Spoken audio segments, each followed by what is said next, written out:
Hi, folks. Welcome to the second episode of a sub sequence I have within my main podcast.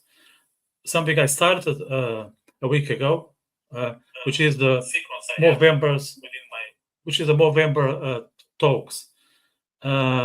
This is focused on the same topics as the Movember, so male health when it comes to mental health, prostate cancer awareness, suicide prevention awareness, all the stuff that is related to the lads out there. That's something that I explore here with guests.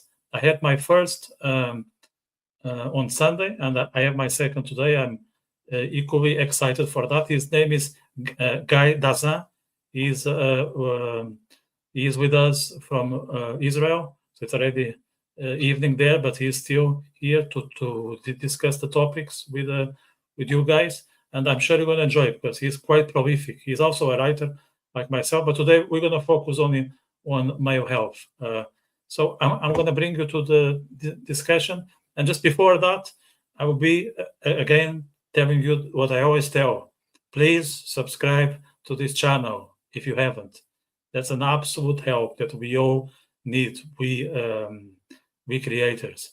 And if you enjoy these conversations, the topics, please give us a thumbs up. That's another way to support us. We don't ask for money. All we ask here is support when it comes to clicks. That's all we need here. No more than that. And if there is someone who may benefit from watching us, share, just send it over by email or by WhatsApp or on social media, just verbal whenever you meet that person. So let me bring Guy to the studio. Hey, hello, Vitor. How are you? It's a pleasure speaking with you. I'm here in the train station, kind of improvisational, but I think we'll manage. We're on the train station. That's look. It's funny because yesterday I was.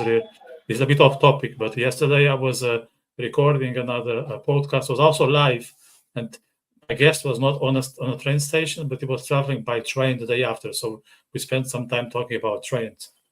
Maybe we can talk about travel another time. Yeah, travel in kind of a male context. There's a lot to be said in that department as well. Yeah.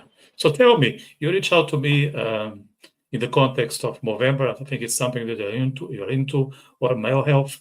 So, what have you done in that space that you would like to share with the viewers? I'm not a trained professional by any stretch of the imagination. Now, male topics and everything that has to do with masculinity, maleness, the role model of the a male specimen in society. Biologically, we are assigned a gender at birth. And the fact that we are, male or female is, it's arbitrary. Um, there we can talk about statistics, until the cows come home, but we need to, focus on some things, So some of the things I would like to focus on or shine a light is, the male self-image. So the modern self-image, for a male and the role that he tries to fill in a society or, in his ordinary life or professional life or personal life, familial life, domestically, also with his community, how he can try to contribute, how he would like to, form and fashion that community in kind of impactful and meaningful way, not just for himself and his family and friends and immediate associates, but also for ultimately, for the entire world.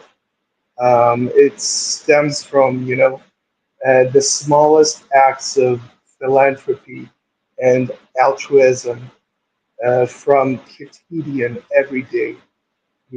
Whenever you can, donate, whenever you can try and assist someone in need, you should try to, elucidate yourself to these kinds of instances.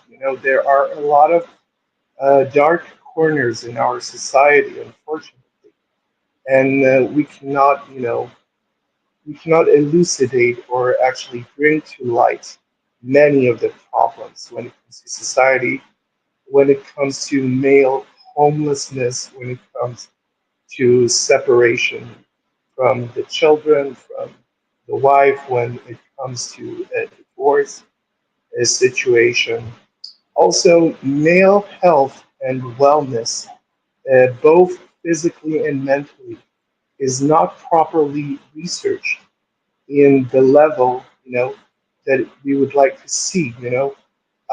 Some of the studies are just very plain, very unsophisticated, very, truncated and marginal. They are not indicative. They are not, a good sampling of the populace. They are just, trying to skew the statistics in their favor. And that is a big problem when it comes to research in academia, especially when it comes to gender studies and social studies. Yeah, I think the diagnosis is excellent. It's spot on. I'm totally with you from A to Z, and I'm not being cute. I I really mean my words. Uh, but what can we do about that? Because you show the problem, but I'm always happy to see, what are the things that we can do to tackle the issue. Is there anything you would like to propose? There are a lot of suggestion when it comes from professionals, physicians, statisticians, academics, researchers, independent researchers, and medical doctors. There are a lot of different suggestions, different solutions, but they are never sufficient. They are never encompassing. The problem is, or the reason stems from the fact that male wellness has not been, a mainstay or has not been emphasized as being urgent as, female, wellness and um, everything that comes with it. The fact that you're assigned a gender at birth doesn't mean that you have to be treated, uh, differently when it comes to medical treatment, when it comes to different operations and surgical procedures that you need to undergo if you're suffering from acute, persisting problems with your health and diseases. But there are, gender-specific types of medical problems that needs to be addressed. Now, one of the problems when it comes to actually, as I've mentioned before, elucidating or, bringing to the forefront the problem with male wellness and, you know, psychological um, healthiness um, is just that men cannot communicate their problems um, in a very descriptive, very convincing, way, and they don't possess the tools that women have. They women biologically they are just, they develop much quicker and faster than men, and they reach the age of maturity a lot faster than men when it comes to, a mental acuity, maturity, and brain elasticity. So there's a lot of differences when it comes to the makeup of the synapses of the brain in female And male brain, it's not a partisan kind of issue. It's just a fact. And you know, men need to men need to be understood for what they are. Men are rational creatures. They are a problem solving, creature.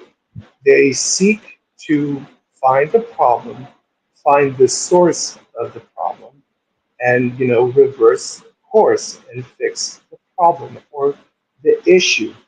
Um, there's no kind of stop. There are no stopping points or rest points between A to B. Between finding a problem and fixing it, finding the solution. So men are just a lot more misunderstood than women. Yeah, in a lot 100%. of cases. 100%. Let's say among us, among men, let's say, uh, what can we do when it comes to our inner circle? Let's say there is someone that we know, like one of our best friends, is going through a lot, and we may be able to help. And sometimes there is this, there's something on the way because not everyone is happy to be helped if they don't ask for it, because they might feel that we notice there's something wrong with them, and some people see it as a sign of weakness. Now, I don't agree with that, but I know many people see it that way. So, how would you approach someone, I mean, in this case, a man, who is suffering? He's not willing to tell you, but you may be able to assist in the way he needs.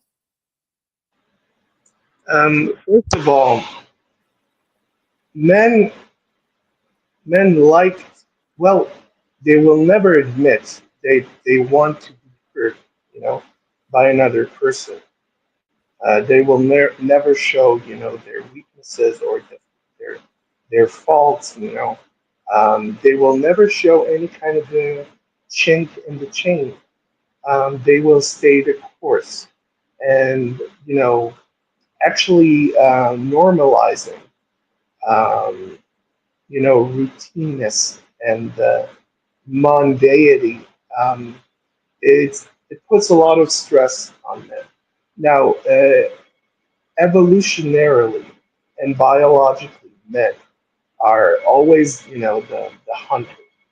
They they are just hardwired, to provide for their families, okay, to provide for the community, and to provide for their offsprings or their children. Um, they will never put themselves in first place. They will never stop and consider themselves before trying to reach out and help others. So men are hardwired evolutionarily to actually jump first into action.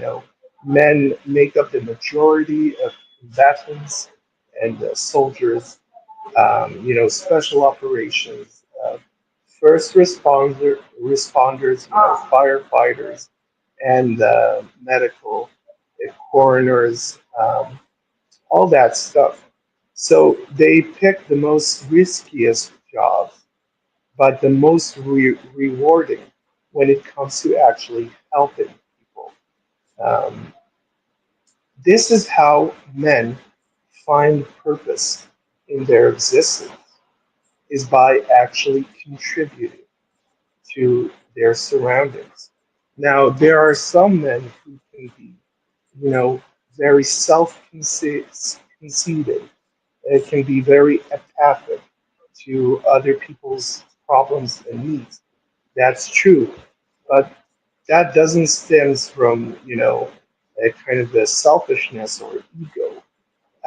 It stems from, I have other problems. I have a lot of other things to deal with, you know, right now, and I can't, be emotionally available and in turn physically and mentally, present in that moment. So I can't help other people at that moment.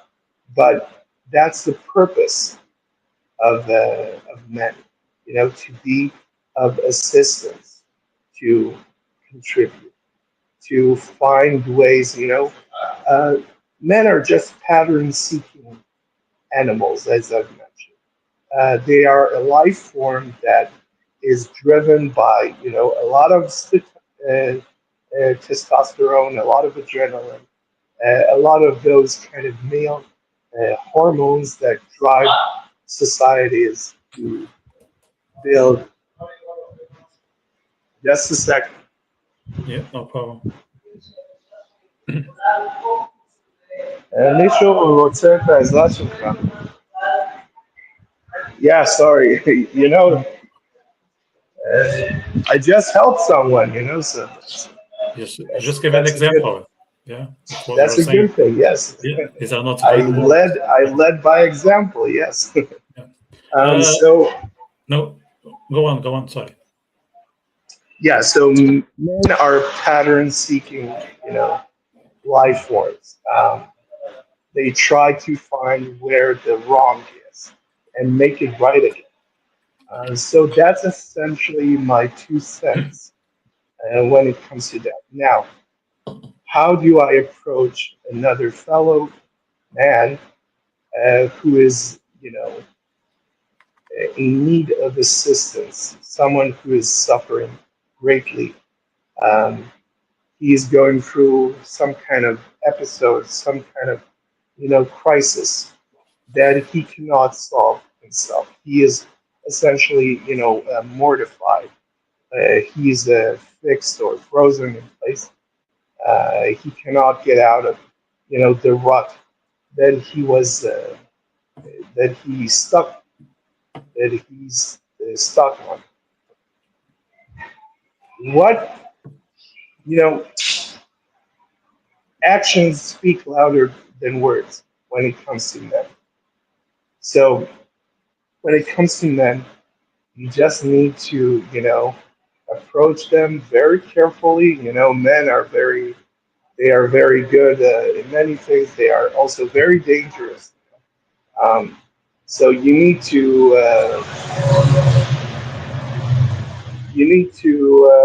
make sure that this is a safe approach for you and for the rest of the surroundings in the vicinity, because men are very powerful, physically, emotionally, mentally.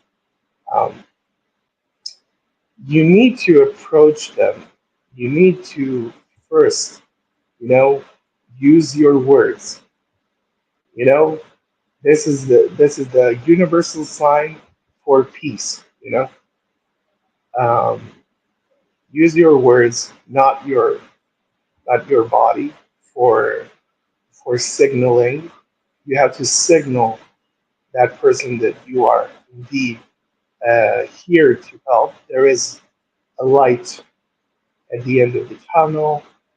You are not alone here.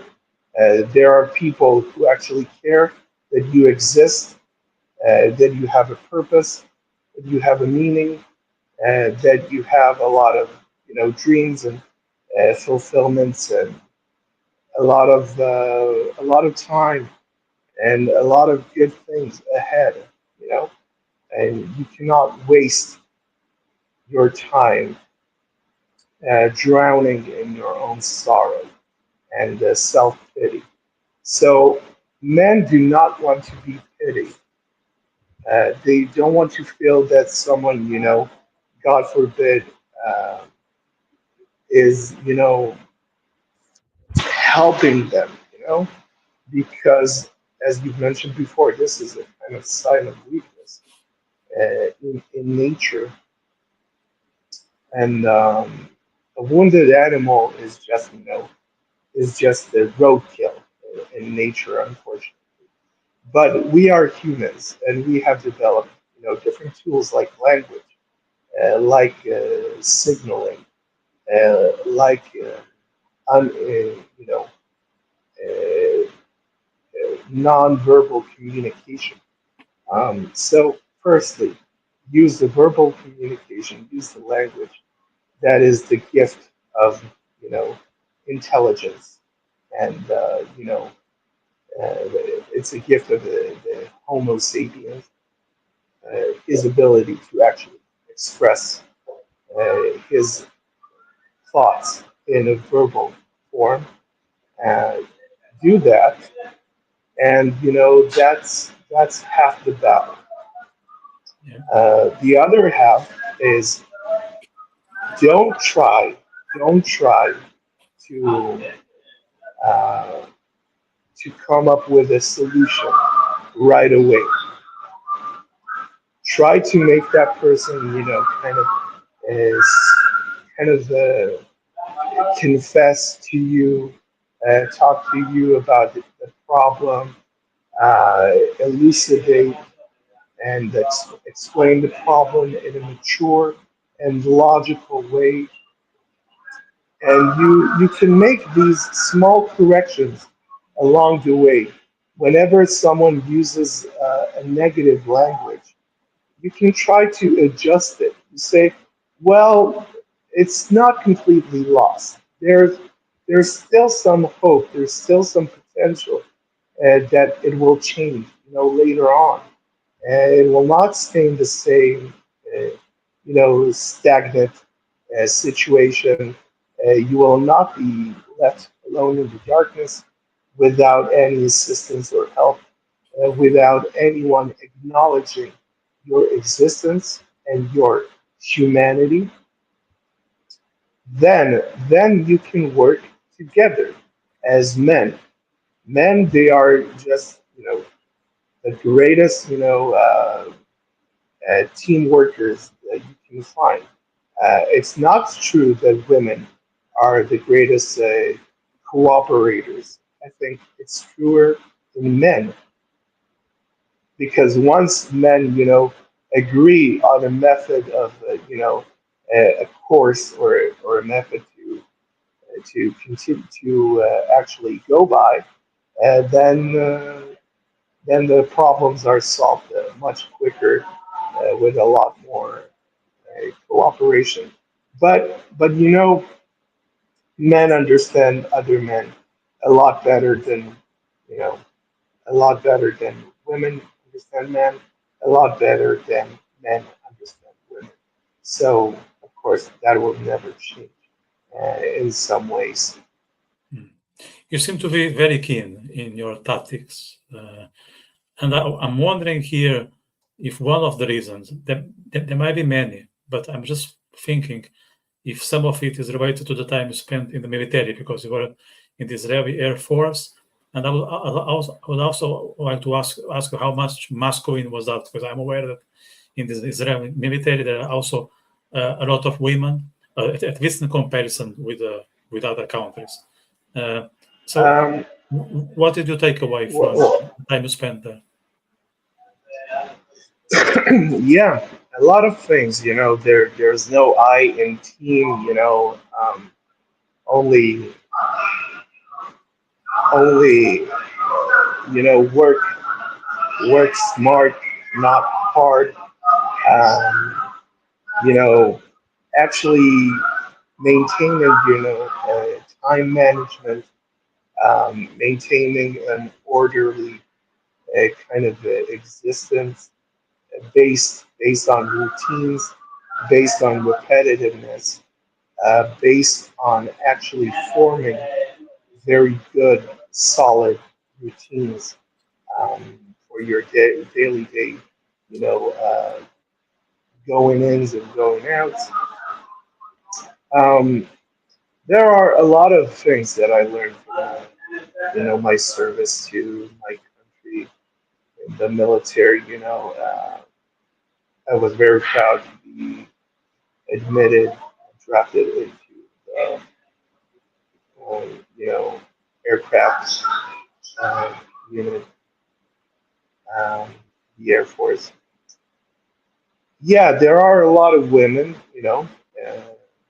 They fill a lot of different roles, and there's essentially, there are some differences when it comes to service. Men have a lot more chores and a different kind of applications they need to fill that they are not requested of women, and that's fine. Men are a lot stronger, bigger, faster, more capable when it comes to physical endurance. You know, heart, uh, heart, the heart mass. The width of the calves. Everything, everything. They run faster. They can jump higher. They can do all these physical feats with relative ease. Um, so they are. It's a lot more demanding of men when it comes to that part. Now, um, do I believe? Am I an egalitarian? Well, no, because that's unrealistic. You would agree with me, Enrico, that you can't be an egalitarian for every issue. We cannot. We cannot, and that's not a bad thing, because Yes, we most people cannot. We see cannot be. egalitarian as the only way for society to function. And of course, we need a degree of equality to make sure that justice is in place. I get all that, but that doesn't mean that everyone should be the same, because at the end of the day, Yeah. how can you add value if everyone can be you and you can be everyone? Yes. Yes. That's a good point. Um, Men are expected to do a lot of things that women get. They get exemptions, but not bad exemptions. Um, if the chivalric code, the old feudal code of honor and chivalry, would have been reinstated today, it would have been abolished, within a span of 3 days, because the chivalric code is not chivalrous, is not uh, does not have any honor, associated with it. It has to do with power. It has to do with class. It has to do with courtly etiquette and obligations, and something that doesn't exist today.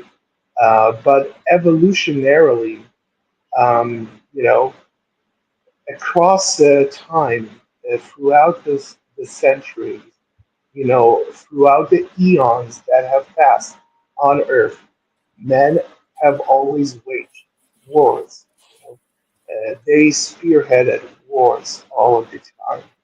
Women were expected to stay at home and defend the fortress, raise the kids, um, make uh, you know make sure they were educated. Men were not tasked with that.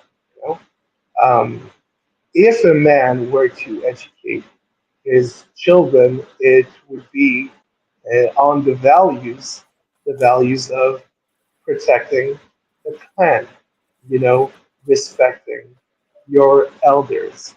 And the elders teach that we need to respect the gods.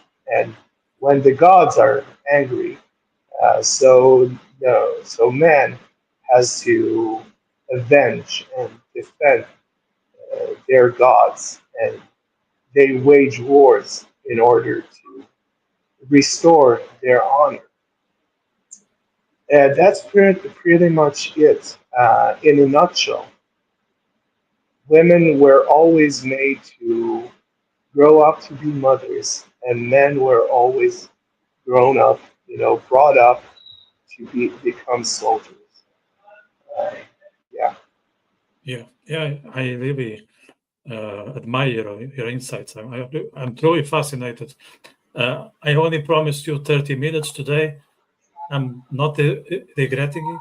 And I tell you why, because we're going to schedule another episode very soon, and we will go through we all will, these we and will. some other things I have in mind. But we will finish for now. So I want to say you thanks, Guy, for the chat. It was fantastic. It was absolutely You're welcome. 5 stars. And I hope Excellent. I hope we have a It safe. just, We have someone. yeah, the guard here was asking what I was doing. So You can tell him you are talking to a maybe Zionist. I'm filming something, No, spying or. you can say you are talking to one of the most Zionist podcasts on YouTube. It's true. Yeah, I'll tell him to subscribe to the podcast. Yeah, that would be very helpful. Yeah, as well. So thanks for this. I want to thank the You're welcome. viewers as well for staying with us. There'll be more of a guy soon, maybe November not, but maybe December or beginning of the year. And yeah, take You have such take a the time to think powerful about it. name, Who? Vitor Vincente. Yes, Yeah, is the correct it's very pronunciation. empowering. It's very empowering, actually. Yeah, yeah, It is. because It there is is. this alliteration, and it's and Victor Yeah, yeah, yeah. in the Latin stands for victory. So it's like you are born with a mission. But we explore that. We explore that. And Yes, we will. so, guys, Thank I you hope so I much. see you soon. And there'll be more of that next week, I promise. So, thanks for all the viewers and see you soon, guys. Take care. Bye.